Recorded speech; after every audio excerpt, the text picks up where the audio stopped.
Muy buenos días. Gracias a todos por acompañarnos en nuestra rendición de cuentas del año 2020.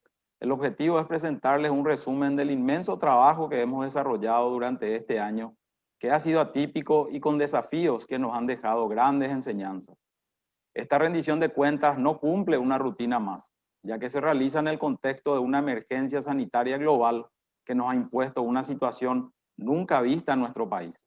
La pandemia del COVID-19 nos ha llevado a adaptarnos a una nueva forma de vivir, a dar respuestas oportunas a situaciones inéditas. Empezábamos el año 2020 con perspectivas positivas. Habíamos cerrado un año 2019 que también fue complejo. La actividad económica mensual reportaba 9 trimestres consecutivos de variación positiva, pero a partir de marzo se revirtió absolutamente todo. Paraguay aplicó tempranamente medidas sanitarias de fuerte impacto para frenar la expansión de la pandemia. Y en el mismo conjunto de acciones se adoptaron medidas para sobrellevar los efectos económicos resultantes de las restricciones implementadas. A través de la Ley de Emergencia Sanitaria se establecieron acciones claras para fortalecer el sistema de salud y proteger el empleo, con un énfasis fundamental en la protección social de los sectores más vulnerables.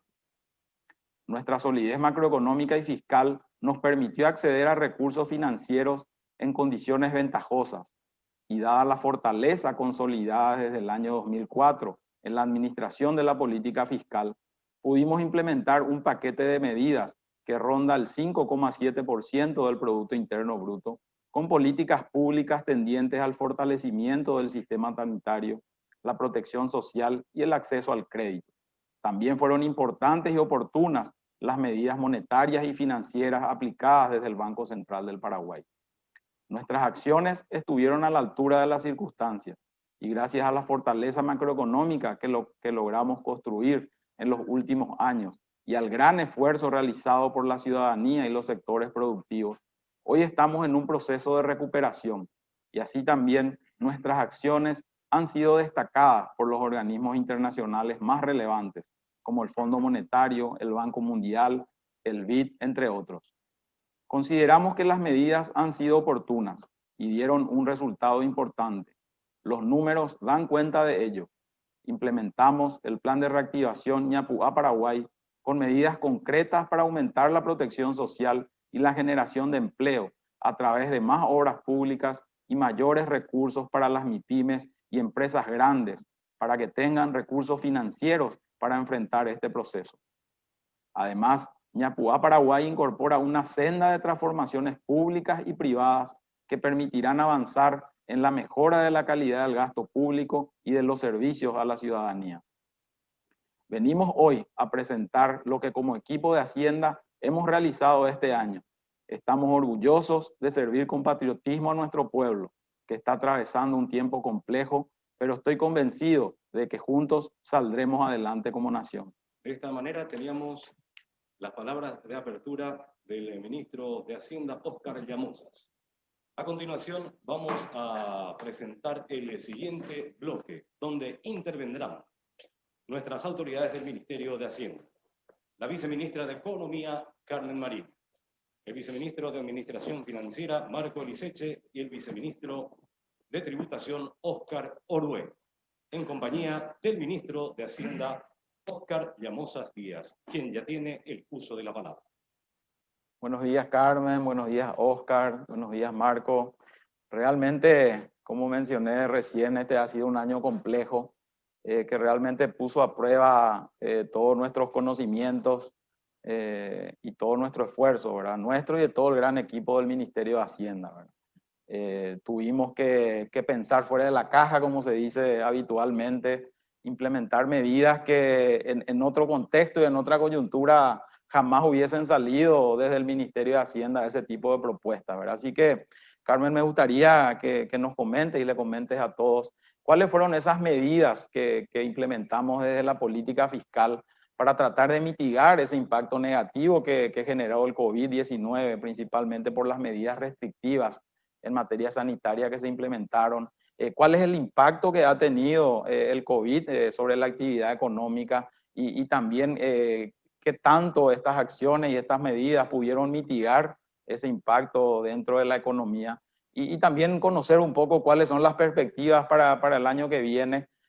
Así que Carmen, nos gustaría que nos comentes un poco acerca de todas esas acciones que vinimos llevando adelante. Muy buen día a todos. Un saludo al ministro, a los viceministros, a Marco, al viceministro Oscar. Un gusto estar con ustedes. También un saludo a toda la ciudadanía que nos acompaña. Muchas gracias, ministro, por estas preguntas. Hoy nos encontramos en una rendición de cuentas, digamos, en una modalidad diferente. Ante esta pandemia nos encontramos en la oficina de nuestro ministro. Esperemos que el próximo año podamos encontrarnos de vuelta todos, con todo el equipo del Ministerio de Hacienda, con todos los invitados que siempre nos están acompañando en las modalidades tradicionales. Así que por mi parte yo quiero responder un poco las preguntas que hacía el ministro, un poco cuando nos ayuden con la presentación. Brevemente, cuando me permitan brevemente por mi parte, decirles de que en cuanto a las medidas implementadas, un poco el año que nos tocó vivir, realmente fue un contexto muy desafiante, como ya lo mencionaba el ministro, pero también un contexto muy desafiante a nivel mundial. Hay que decirlo, el mundo enfrenta hoy momentos muy difíciles ante esta pandemia. Realmente hay que tener en cuenta que más del 80% de los países están en esta situación. Estamos hablando de un impacto que fue bastante sincronizado, un impacto que fue generalizado, a diferencia de, por ejemplo, crisis como la del 2008, que sí tuvo un impacto mayor en países más desarrollados. Entonces, a diferencia de las anteriores, yo resaltaría eso de esta situación y decirles también de que nuestra región, América Latina, va a ser una de las regiones más impactadas ante esta situación. Lo podrán ver en este gráfico. La caída que se espera para América Latina en el 2020 está en torno al 8% y el mundo espera una caída económica de más o menos en torno al 4,4%. Y en ese contexto podemos decir de que nuestro país hoy se encuentra en una senda de recuperación. Estamos hablando de un proceso de recuperación mucho más importante de lo que habíamos estimado allá por los meses de abril, mayo. Estábamos hablando de una caída mensual de la actividad económica en torno al 13%. A partir de junio, el gobierno, liderado por sus autoridades, implementábamos ya un plan de reactivación económica. En cada etapa que nos tocó vivir en el 2020, podemos decir con absoluta seguridad de que el gobierno ha implementado medidas contundentes y medidas muy enfocadas en la gente, medidas que han permitido mitigar el impacto en las familias más vulnerables. Así también hemos trabajado activamente con todos los sectores afectados y las MIPIMES. Estamos hablando de, cuando hablo de sectores más afectados, estamos hablando del sector de servicios, los rubros de gastronomía, eventos, turismo, quienes sabemos de que van a tener una recuperación mucho más gradual, pero sí también aprovechar este espacio y decirles de que nos ha tocado un año complejo. Creemos de que lo peor está pasando, creemos de que también nos espera un 2021 de una senda de recuperación muy importante, pero también mucho va a depender de todos nosotros, de que cumplamos con esas medidas sanitarias que nos impone la autoridad sanitaria en este caso, y de que nos cuidemos entre todos. Entonces de eso también va a depender este proceso, esta senda de recuperación. Para este año, si miran el gráfico, para Paraguay se estima una caída en torno al 1 punto del PIB, una caída. Hay que decirlo también que Paraguay va a estar entre los países de menor caída en el 2020 y también se va a posicionar entre los países de mayor recuperación en en el 2021.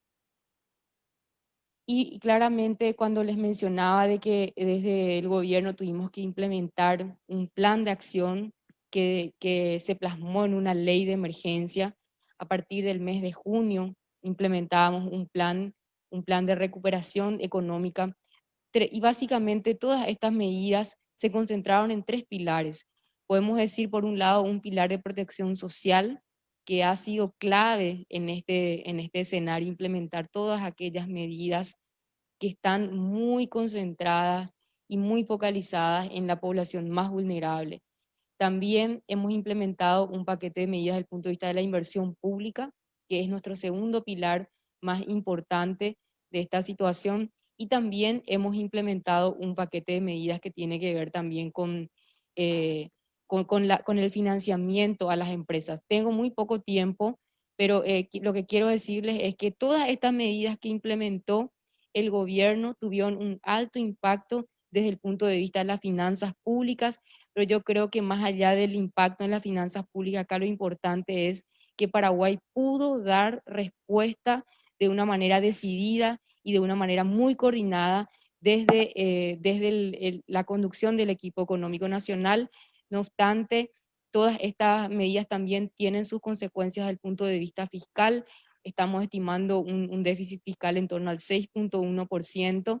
Estimábamos un resultado mucho más negativo. También tuvimos una revisión al alza, un poco explicado también por la recuperación observada en los ingresos y también la desaceleración desde el punto de vista de los gastos que estuvimos viendo. Con lo cual esperamos un déficit fiscal en torno al 6,1%. Acá también lo importante es decir de que el Ministerio de Hacienda tiene un firme compromiso de implementar un plan de convergencia fiscal a fin de volver y también retornar de manera gradual a la regla fiscal.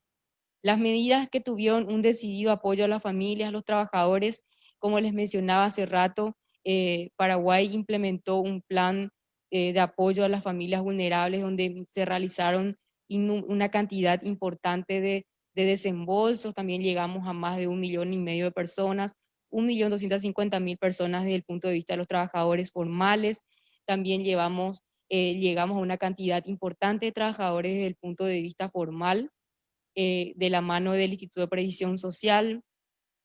Hemos también entregado subsidios desde el punto de vista de las exoneraciones de servicios públicos y así como otras medidas que se han implementado desde la banca pública. Finalmente, también hay que decir de que hemos implementado medidas desde el punto de vista comercial y otras medidas tributarias que no me voy a detener acá. No me voy a detener mucho, le voy a dejar al viceministro Oscar que nos pueda comentar mejor.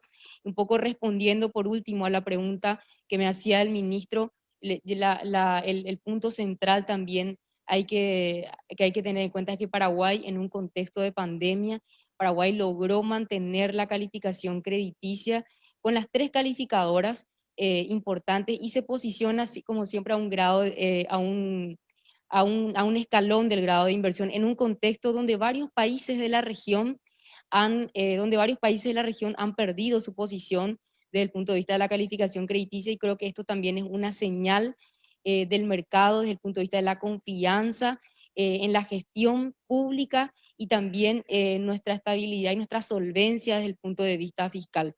Yo me voy a retener por acá, después seguramente ya con las preguntas vamos a estar respondiendo. Por último, decirles de que el plan de reactivación económica también incorpora un eje muy importante desde el punto de vista de la transformación y un punto importante desde el punto de vista de las reformas. Estamos hablando de reformas que van a permitir mejorar la calidad de vida de muchos paraguayos. Muchas gracias.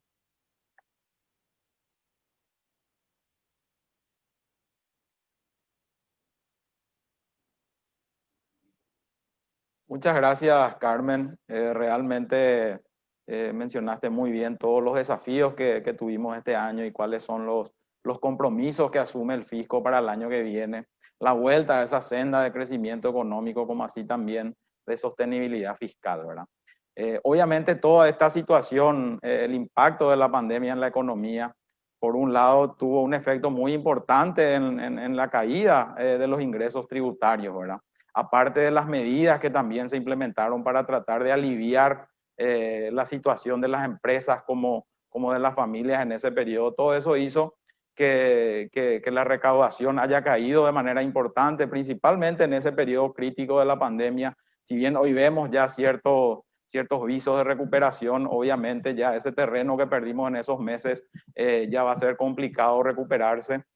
Así que, Marco, esto obviamente tuvo un impacto en el presupuesto, ¿verdad? Yo recuerdo allá por el mes de marzo, a principios de marzo, antes de que hayamos implementado o planteado la ley de emergencia, ya el Ejecutivo había tomado algunas medidas financieras para tratar de asegurar los recursos, principalmente para el Ministerio de Salud, ¿verdad? Así que, Marco, sería bueno que nos comentes un poco sobre eso, como así también este presupuesto, que finalmente es un presupuesto que terminó totalmente distorsionado de ese presupuesto que inicialmente habíamos aprobado, priorizando obviamente toda la asignación de recursos y todas las acciones al Ministerio de Salud y al sistema de protección social. Y también que nos hable un poco del presupuesto del año que viene, ¿verdad? Como decía Carmen, el compromiso del Tesoro, del Ministerio de Hacienda para la vuelta a esa senda de sostenibilidad fiscal es clave, y ahí el presupuesto el presupuesto del año que viene juega un rol muy importante, ¿verdad? Así un poco que nos comentes un poco acerca de los detalles del presupuesto del año que viene. Bueno, muchas gracias, ministro. Un saludo a todos los que nos están siguiendo. Sí, efectivamente, este año fue un año muy complicado en materia de finanzas públicas. El impacto de la pandemia, las medidas oportunas que se tomaron en el campo sanitario, tuvo su impacto en la economía y a su vez eso obviamente afecta también a las finanzas públicas. Es así que la recaudación tributaria estimada para este año en condiciones normales dentro del presupuesto 2020 estaba en torno a los 26 billones de guaraníes, y el impacto de la pandemia, según la estimación de cierre que tenemos, estaría en torno a los 22,4 billones. Es decir, dejamos de recaudar, como bien dijiste, ministro, cerca de 3 billones de guaraníes. Eso equivale a 450 millones de dólares menos que tuvimos para maniobrar dentro del presupuesto. Eso nos ha obligado a tomar medidas drásticas en materia de racionalización del gasto.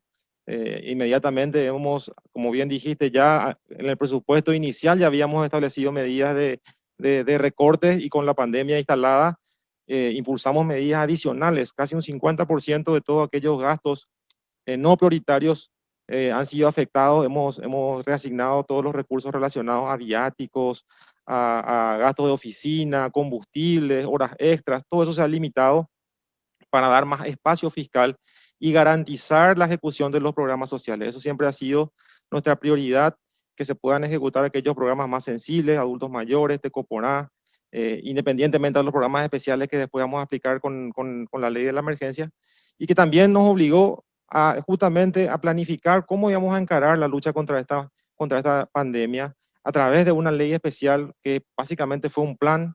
Y ahí yo quiero destacar a todos los funcionarios del Ministerio de Hacienda que en 3 semanas han elaborado un proyecto abarcante con políticas de Estado nunca antes implementadas. O sea que yo ahí quiero felicitar a todo el equipo del Ministerio de Hacienda que realmente trabajó y gestó este trabajo con apoyo de otros ministerios.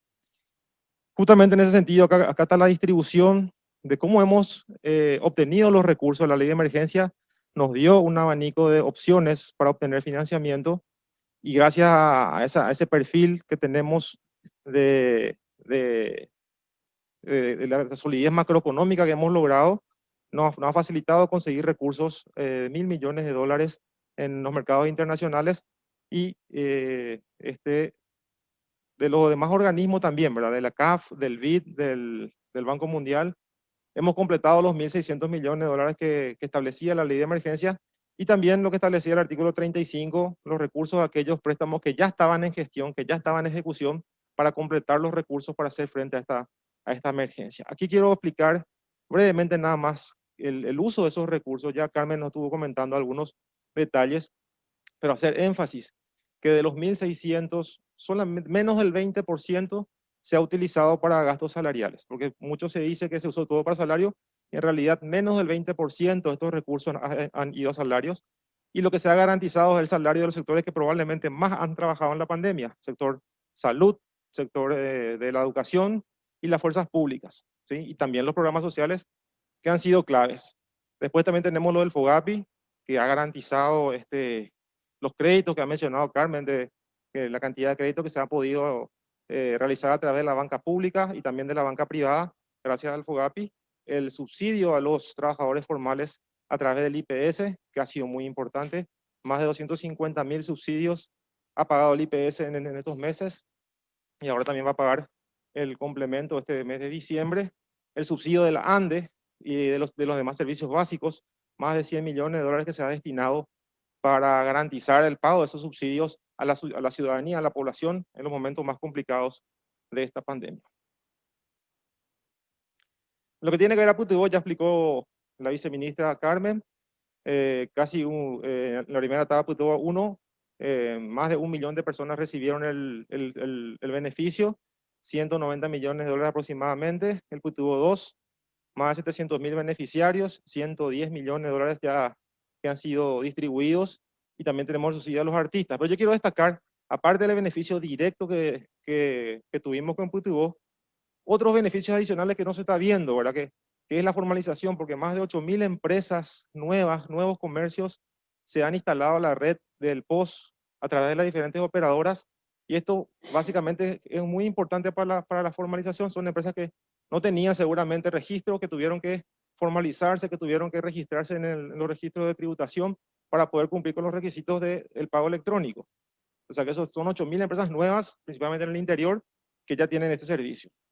El 70% de las compras se hicieron en comercios pequeños. O sea, no es que, como mucha gente dice, que todo se fue para las grandes cadenas, y acá tenemos los datos de las operadoras. El 70% ha ido a los pequeños comercios y solo el 30% a las grandes cadenas. Y el margen que tuvimos, solo 2% de las transferencias han tenido algún tipo de error o no han sido retirados el dinero, ¿verdad? O sea que el 98% del productivo ha llegado a destino, digamos. Y también tenemos que destacar el programa de adultos mayores, con más de 30.000 nuevos incorporados este año. La transparencia es un rol clave. Hemos establecido un portal de rindiendo cuentas, donde todos los datos que estamos mencionando de los usos de los 1.600 millones de dólares están ahí. La ciudadanía puede acceder a esa información, y también el informe que hemos elaborado, dos volúmenes ya detalladamente de todos los pagos que se han realizado a través de la emergencia sanitaria, y vamos a sacar un tercer volumen en el mes de enero. Una vez cerrado la ley de emergencia, vamos a sacar un tercer volumen con un recuento final de todo lo que se ha invertido y se ha direccionado de los recursos obtenidos para la emergencia sanitaria. En cuanto al presupuesto 2021, que también preguntaba el ministro cómo vamos a encarar, hemos enviado un proyecto austero. Hemos establecido ya de entrada unos recortes importantes. Más de 140 millones de dólares se ha ido en recortes en estos rubros, como por ejemplo remuneración adicional, subsidios a funcionarios, pasajes y viáticos, combustibles, y otros gastos no prioritarios, digamos, que permitió un presupuesto ya con un ahorro de 140 millones de dólares que ha ido de esa manera al Congreso.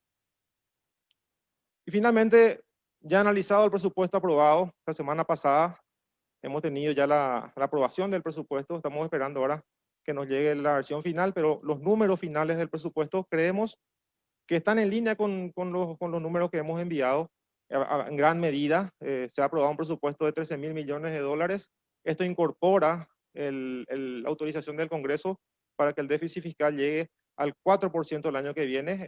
Digamos que ese es un número que después se va a ejecutar y vamos a ver cómo cerramos el año, pero ya nos autoriza a llegar al 4%. Y si bien hay algunas incorporaciones que no estamos de acuerdo, principalmente lo que tiene que ver a incrementos salariales y algunos otros complementos rígidos que de repente nos rigidizan el presupuesto, vamos a tratar de mitigar eso con las herramientas que tenemos, básicamente el decreto reglamentario, el plan financiero, y tratar de minimizar esos impactos que han tenido estos incrementos que se han dado, y que finalmente en términos macro no implican un número importante, pero sí en nuestra idea de avanzar en una política de servicio civil ordenada, transparente, con una carrera administrativa que sea previsible para todos los funcionarios. No estamos de acuerdo en este tipo de incrementos que se dan de esta manera. Bueno, y finalmente un mensaje. Creemos que la emergencia el año que viene, esperemos, termine, que la situación de pandemia, ya cuando estemos sentados acá dentro de un año, hablemos de que ha terminado y de que estamos ya en un nuevo estadio. Pero la emergencia que continúa es la emergencia de las reformas. Tenemos que iniciar las reformas. Hay varias de esas reformas que ya estamos impulsando: las compras públicas, el servicio civil, y eso tenemos que impulsar con toda la sociedad y con todos los actores para lograr ese objetivo. Muchas gracias, Marco. Realmente muy, muy claro todo el desafío que se tuvo desde la administración financiera del Estado durante este año, ¿verdad? Y obviamente una de las personas a las que más le metíamos presión es justamente a Óscar Orué, ¿verdad? Nuestro viceministro de Tributación, que por ser de la casa, obviamente, cada día le exigíamos que la recaudación repunte, ¿verdad? Así que, Óscar, sería bueno que nos comentes cómo fue este año tan desafiante para todos, ¿verdad? Tuviste un doble desafío, ¿verdad? Por un lado, una reforma tributaria que se aprobó el año pasado, que tenías todo este año, tuviste todo este año para avanzar con su implementación. Y por otro lado, las medidas extraordinarias que se tuvieron que tomar desde la administración tributaria para tratar de mitigar justamente el impacto en las empresas y las personas, ¿verdad? Así que, Óscar, sería bueno un poco que nos comentes de ambos temas y también que nos des un pantallazo acerca de los números, de qué estás viendo o a través de la evolución de los ingresos y de cierto tipo de impuestos. Muchas gracias, ministro. Bueno, buenos días para todos los que nos están siguiendo. Bueno, un placer poder compartir esta rendición de cuentas. Este año fue realmente un año muy desafiante, un año bastante complicado y bueno, teníamos esa doble función, como dice el ministro. Por un lado, la situación de pandemia, allá por marzo, cuando fuimos el primer país que establecimos medidas, por un lado sanitarias, y también eso nos obligó a establecer medidas de mitigación. Pero teníamos otro punto muy importante que era justamente la implementación de la reforma tributaria después de 27 años y el desafío era el doble, porque por un lado teníamos que recaudar, pero por otro lado teníamos que establecer flexibilizaciones para todos los contribuyentes. Entonces, desde ese punto de vista, tuvimos que hacer realmente creativos para poder ayudar, por un lado, a las empresas que se sigan manteniendo, prorrogar impuestos en algunos casos y también establecer medidas de reducción que ya vamos a hablar enseguida, ¿verdad?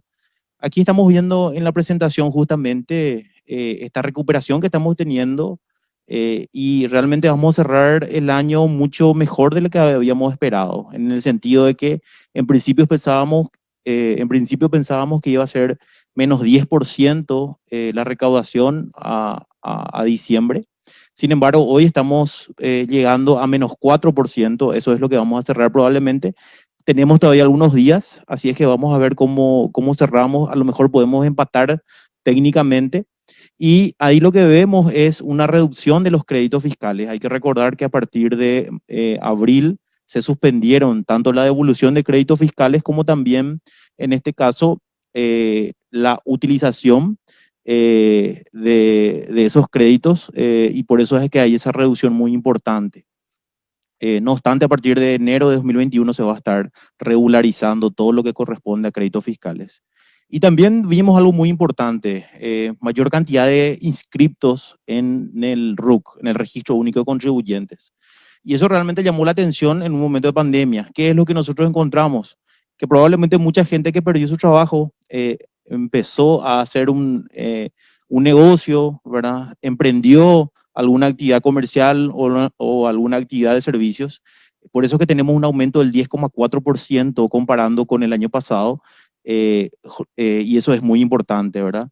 Entonces, realmente vemos que hay también un aumento de inscriptos. Entonces, la idea siempre es la ampliación de la base tributaria. Estamos trabajando para eso, para formalizar la mayor cantidad de gente, porque eso es un punto muy importante en la economía, especialmente en un momento en el cual estamos implementando una reforma tributaria y establecimos unos regímenes que son bien sencillos para que todos puedan ser contribuyentes o todos puedan cumplir las obligaciones de forma fácil. Aquí podemos mirar un poco todas las facilidades que establecimos desde el punto de vista tributario para mitigar el efecto de la pandemia. Como mencioné, prorrogamos los vencimientos, se hizo una reducción de la base imponible, por ejemplo, en el sector gastronómico, de eventos, se redujo del 10% el IVA al 5%. También se redujo para la zona fronteriza algunas tasas como el selectivo al consumo, porque hay bienes que se demandan mucho, especialmente lo que es electrónica, lo que son celulares, del selectivo se redujo un 50%. Establecimos también facilidades de pago, fraccionamos como nunca antes lo hicimos. Creo que en ese sentido podemos decir que muchos contribuyentes se acogieron a esas facilidades de pago, especialmente porque normalmente se daban hasta 6, hasta 8 cuotas pero ahora ampliamos los montos. También simplificamos los trámites, todos los trámites son por correo. Al principio tuvimos algunos inconvenientes, pero después nos adaptamos.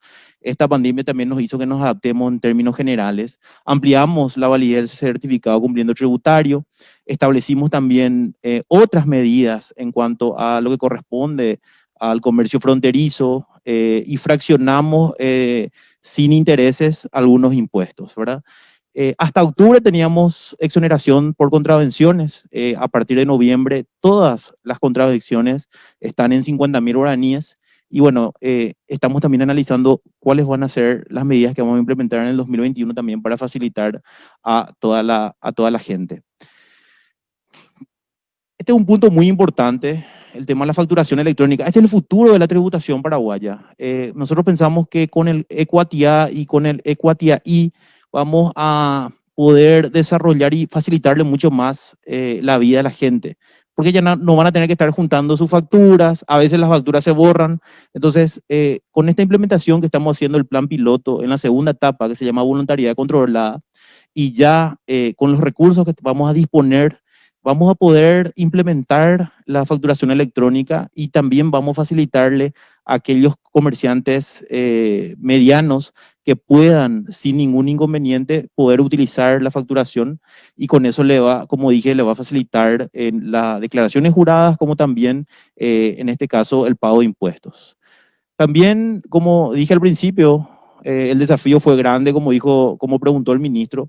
El tema de la implementación de la reforma, realmente la gran capacidad y de los recursos humanos de tributación. Por eso también agradezco a todos los funcionarios y los jefes, los directores, que realmente hicieron un esfuerzo muy grande y que vimos en esta etapa. La implementación fue un desafío muy grande y bueno, establecimos en este caso medidas desde el punto de vista tecnológico muy importantes para poder facilitar, como dije, la situación. Establecimos lo que es el resimple. Mucha gente está confundida todavía con lo que es el resimple, pero estamos haciendo las capacitaciones para que todos conozcan eso. Fortalecimos los controles tributarios, hicimos más de 200 fiscalizaciones, también más de 12.000 controles persuasivos, más de 199 controles masivos. En realidad hicimos mucho, más de 100 denuncias que hicimos la Fiscalía, y en ese sentido es muy importante tener en cuenta que el secreto para poder aumentar la recaudación es controlar que todos aquellos grandes empresarios o grandes empresas cumplan con sus obligaciones y que realmente el nivel de evasión se disminuya en toda la proporción que se pueda. Queremos reducir ese 30% de evasión que hay en el IVA, por ejemplo. Eso es muy importante y estamos luchando justamente para eso. Y por último, se ha logrado un hito histórico en cuanto a lo que es la transparencia fiscal con las dos leyes. Se levanta el secreto bancario, podemos hacer intercambio de información a nivel internacional y en este caso también Paraguay sale de la lista de los países no cooperantes y eso es muy importante. Así es que podemos hablar mucho más, pero por una cuestión de tiempo también con esto finalizo. Agradezco mucho también la oportunidad y bueno, estamos a disposición para las preguntas. Muchas gracias, ministro. Muchas gracias, Oscar, por tu clara exposición de todos los desafíos que tuviste este año. Yo creo que es importante también aprovechar este espacio y agradecer a todos los contribuyentes por ese gran esfuerzo que hicieron este año a pesar de la coyuntura adversa. Cumplieron en tiempo y forma con sus impuestos y eso obviamente nos permitió a nosotros también financiar el funcionamiento mínimo del Estado y obviamente priorizar todo ese sector social, todo el sector sanitario, etcétera. Así que es muy importante aprovechar y agradecer a todo el sector productivo por ese gran apoyo que nos dieron este año, ¿verdad? Bueno, con esto estamos terminando nuestra presentación. Esto vamos a levantar en la página del Ministerio de Hacienda, va a estar mucho más detallado con todos los documentos que se presentaron acá. Y ahora quedamos atentos a todas las preguntas que puedan venir desde las personas que están conectadas siguiendo esta presentación. A continuación, el bloque de preguntas y respuestas estará siendo moderado por la viceministra de Economía, Carmen Marín. Preguntas que hemos recibido a través de nuestra red social de Facebook, de la cual estamos en transmisión en vivo. Adelante, viceministra. Muchas gracias, ministro. Tengo que decir de que nos han llegado realmente muchísimas preguntas y también decirle a la gente que las más difíciles le voy a pasar al ministro, las más fáciles voy a dejarlas para los vices. En realidad no queremos robarles mucho tiempo, también decirles de que vamos a tratar de responder, algunas, las que podamos, y las que no se puedan responder hoy en este evento, vamos a estar también canalizando respuestas generalizadas a través de nuestras redes. Pero, sin embargo, agradecemos a toda la ciudadanía también por por acompañarnos en este evento tan importante para nosotros. La primera pregunta dice, en el PGN 2021 está previsto recursos para una eventual segunda ola. ¿Cómo van a administrar los aumentos que aprobaron en el Congreso?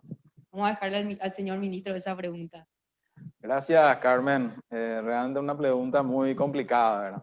Pero bueno, en líneas generales lo que sí está previsto dentro del presupuesto son justamente los saldos que van a quedar de la ley de emergencia, que están en torno a los 200 a 230 millones de dólares.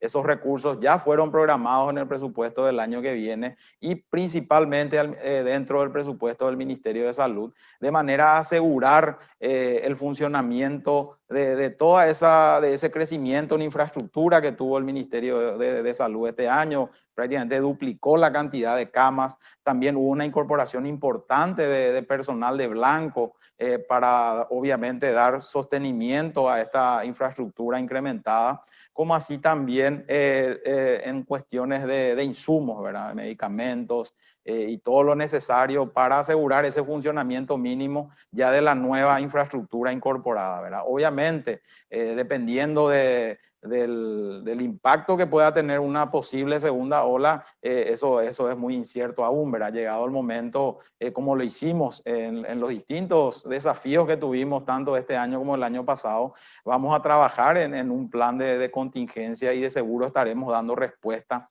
y asegurando siempre los recursos para el sector salud, ¿verdad? Para nosotros siempre lo más importante es la vida, es la salud de las personas, así que vamos a estar trabajando seguramente llegado ese momento. Pero como les decía, en el presupuesto sí están incorporados esos recursos, como así también los recursos de la vacuna, ¿verdad? Los recursos para la vacuna también ya están previstos dentro del presupuesto, así que eso tiene ya un financiamiento asegurado. Muchas gracias, ministro. La siguiente pregunta, realmente hay una serie de preguntas relacionadas a la calidad del gasto, así que vamos a pasarle esa pregunta al viceministro Marco. Dice, ¿qué medidas concretas implementarán en el 2021 para contener el aumento del gasto? Y otra pregunta dice, ¿cuánto dinero sobró de los 1.600 millones de dólares sin ejecutar y en qué se va a usar esos recursos? Creo que se complementa con la pregunta del ministro. Adelante, viceministro Marco. Sí, muchas gracias, Carmen. Sí, de hecho que como habíamos mencionado, ya el presupuesto, el proyecto que habíamos enviado al Congreso fue histórico, básicamente fue un presupuesto menor al del año pasado. Por primera vez, desde que está vigente la ley de responsabilidad fiscal, se envió un crecimiento negativo en el salario, ¿verdad? De los funcionarios. O sea, el monto comprometido para salario es menor al del año pasado. Y también todas las otras medidas de racionalización que mencionamos, los recortes en aquellos gastos no prioritarios, que ya hablamos de los 140 millones de dólares que habíamos ya recortado en el proyecto que hemos enviado al Congreso, en todos aquellos gastos como viáticos, subsidios, combustibles y demás.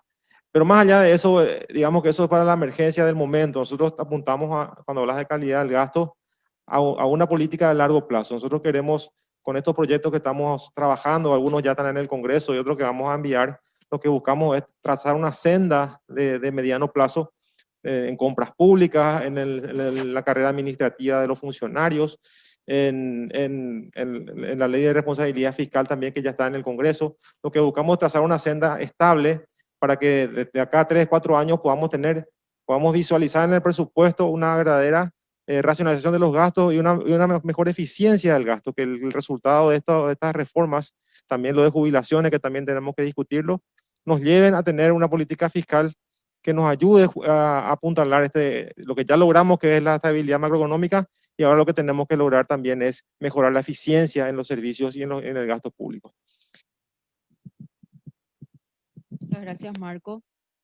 Sí, ministro, adelante. ¿Verdad? Yo sé que hay mucha preocupación en torno a los cambios y los ajustes que se hicieron en el Congreso y es muy importante que la ciudadanía sepa que desde el Ministerio de Hacienda vamos a utilizar todas las herramientas con las que contamos para reencauzar ese presupuesto y ajustar a la real capacidad que pueda tener el fisco el año que viene de financiar ese presupuesto y como siempre priorizando los sectores más importantes, el sector salud, sector educación, sector seguridad, ¿verdad? Así que darle esa tranquilidad a la ciudadanía que a través de esas herramientas como el decreto reglamentario de la ley o el decreto de plan financiero o finalmente el plan de caja, que es la última herramienta que tenemos para ir ajustando los gastos a la disponibilidad de recursos, eso la vamos a tomar de manera a asegurar que el presupuesto del año que viene se convierta en nuestro punto de partida para la vuelta al equilibrio fiscal en el mediano plazo.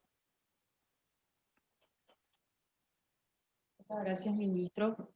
También hay muchas preguntas vinculadas a la reforma tributaria. Le quiero ceder al viceministro Oscar que nos cuente un poco. Hay una pregunta que dice, la última reforma tributaria, ¿cómo está funcionando? Y piensan plantear otra reforma en el 2021. Adelante, viceministro. Muchas gracias, viceministra. Bueno, con relación a la pregunta, está funcionando bastante bien a pesar de la pandemia. En los impuestos que más tuvimos un resultado, o en el impuesto que más tuvimos un resultado positivo, fue en el impuesto, en el nuevo impuesto que establece justamente al momento de distribuir utilidades, los socios, dueños y accionistas de empresas se le hace una retención del 5% este año para los residentes y del 10% para no residentes. Cuando nosotros estimábamos este año, esa recaudación era de 400.000 millones, hoy estamos teniendo ya 970.000 millones de recaudación, más del doble de lo que habíamos estimado. Nosotros pensábamos que el 2019 fue un año bastante difícil económicamente, pero vimos que muchas empresas ganaron dinero y distribuyeron entre sus socios. Entonces esta es la primera vez que se le está dando un alcance muy importante a un impuesto directo. También hay que recordar que en el impuesto a la renta personal hay una mayor equidad y una mayor justicia tributaria, porque se separan lo que es renta de capital con la renta de trabajo. Y aquellos socios dueños de accionistas de empresas ya no pagan el IRP, porque ahí sí podían deducir todo y ya pagan directamente el IVA. Entonces, desde ese punto de vista, creemos que es mucho más equitativo, mucho más justo esta reforma.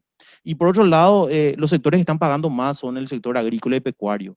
Hay que recordar que anteriormente este sector no aportaba ese 5% del distribuir de utilidades, sin embargo el sector comercial, industrial y de servicios sí lo hacía. Entonces ahí también equilibramos la cancha.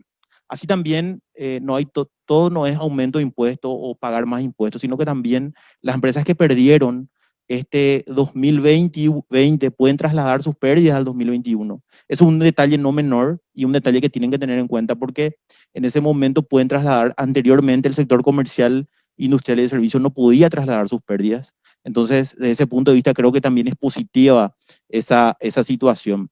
Y por último, en este caso, ¿nos planteamos una nueva reforma? No nos planteamos una nueva reforma. Al contrario, este 2021 tenemos impuestos que van a estar implementándose, el tema de precio de transferencia, impuesto a los no residentes, en este caso el INR, el impuesto a la renta de los no residentes, especialmente lo que son servicios digitales y también lo que corresponde a juegos de azar.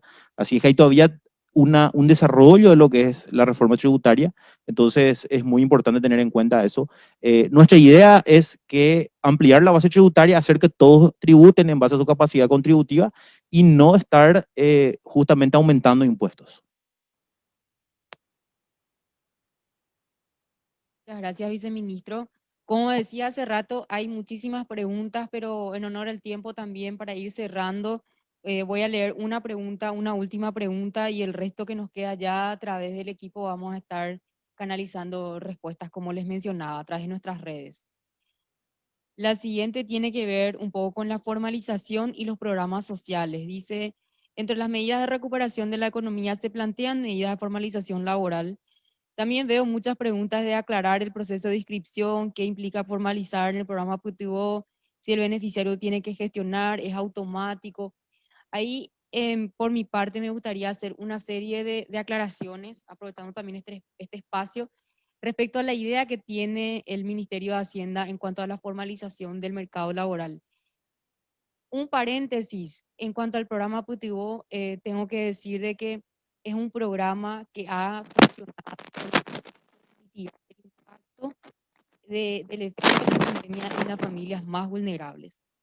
En cuanto a la formalización, nosotros desde el principio, desde el inicio del diseño del plan de reactivación económica, un poco lo que queríamos es también aprovechar este escenario y avanzar con un proceso de formalización, dado el desafío enorme que hemos tenido para dar respuesta también a los trabajadores.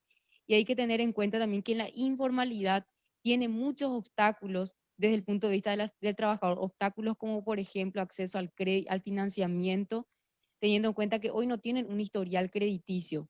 Entonces, lo que nosotros queremos hacer es avanzar en este proceso, incorporar a los trabajadores informales en un proceso de formalización, primero desde el punto de vista tributario, decirles de que y darles también la tranquilidad de que la idea que tenemos es que se haga de oficio una formalización en el esquema más, en el régimen más sencillo, que es el resimple que tiene el Ministerio de Hacienda a través de la Subsecretaría de Tributación.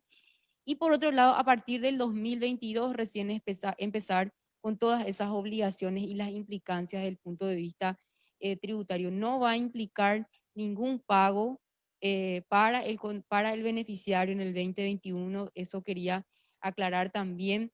Y por otro lado, decirles la idea es, insisto, ayudar a las personas teniendo en cuenta que la formalización tiene innumerables beneficios para la gente. Y este es un primer paso de la agenda que tenemos nosotros desde el punto de vista del mercado laboral. Primero, avanzar con este proceso de registro, es decir, tener la información de los trabajadores desde el punto de vista tributario. Y por otro lado, también un siguiente paso que vamos a dar en el 2021 es discutir un régimen diferenciado para que todos estos trabajadores también puedan tener acceso a la seguridad social. Ese va a ser un trabajo conjunto que seguramente también a través de nuestro ministro vamos a estar instalando el debate, medidas que tienen que ver con los trabajadores que puedan tener acceso a la jubilación y también puedan tener acceso a la salud a través del Instituto de Previsión Social. El aprendizaje que nos deja esta pandemia creo que es el costo que tiene la informalidad. Entonces, un poco lo que queremos es ayudar a la gente con todas estas medidas que estamos implementando, registrarlos, que tengan un historial crediticio también y que puedan acceder a todos los beneficios que hoy nos puede ofrecer la formalización. Este es un camino que vamos a recorrer de manera gradual. Entonces, la idea es que de oficio, reitero, la SED pueda formalizarlos, pueda registrarlos en la Subsecretaría de Tributación y seguramente a partir del 2022 vamos a estar también informándoles y acompañándoles más de cerca con todas las implicancias que tienen que ver con los pagos y también un poco con las declaraciones desde el punto de vista de las declaraciones desde el punto de vista tributario. Eso yo quería aclarar por un lado en cuanto a los pagos, la forma, la metodología, transmitirles también tranquilidad, teniendo en cuenta de que esto se va a hacer solamente desde el punto de vista de la Subsecretaría de Tributación. No es necesario que ustedes vengan acá, nosotros lo vamos a hacer de oficio con toda la información que ya dispone el Ministerio de Hacienda. Los desembolsos se van a hacer seguramente antes de las fiestas, el ministro va a informar posteriormente la fecha, una vez que terminen también con todo este proceso de gestiones operativas que tenemos. Pero por último decirles de que esa es la idea que tenemos, más bien una visión integral a fin de también poder apoyarlos más de cerca y trabajar con ustedes, ir implementando todas estas medidas que tienen innumerables ventajas para todos los trabajadores. Y por último, si me permite el ministro, de mi parte, yo quería agradecer también al equipo del Ministerio de Hacienda, muy en especial a todos aquellos que nos estuvieron apoyando muy de cerca con el diseño, con la implementación de este programa que ha llegado a más de 1 millón de personas y este programa que representó realmente una herramienta fundamental para ayudar a la gente a fin de mitigar el impacto en las familias. Creo que es un programa que ha funcionado bastante bien y que hoy podemos decir con absoluta seguridad que cumplió su objetivo, llegando a muchos paraguayos que hoy que estuvieron en una situación compleja. Muchas gracias.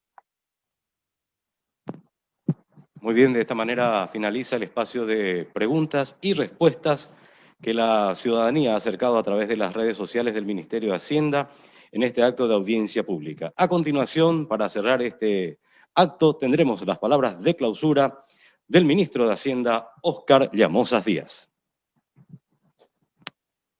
Bueno, en primer lugar, agradecerles a todos por estar conectados, por estar siguiendo esta rendición de cuentas. Yo creo que los resultados que se han presentado son bastante claros, que la batería de medidas que hemos implementado, tanto en el marco de la emergencia como actualmente ya en un plan de recuperación, están teniendo un impacto positivo, principalmente en aquellos sectores más vulnerables y aquellos sectores más afectados por la pandemia.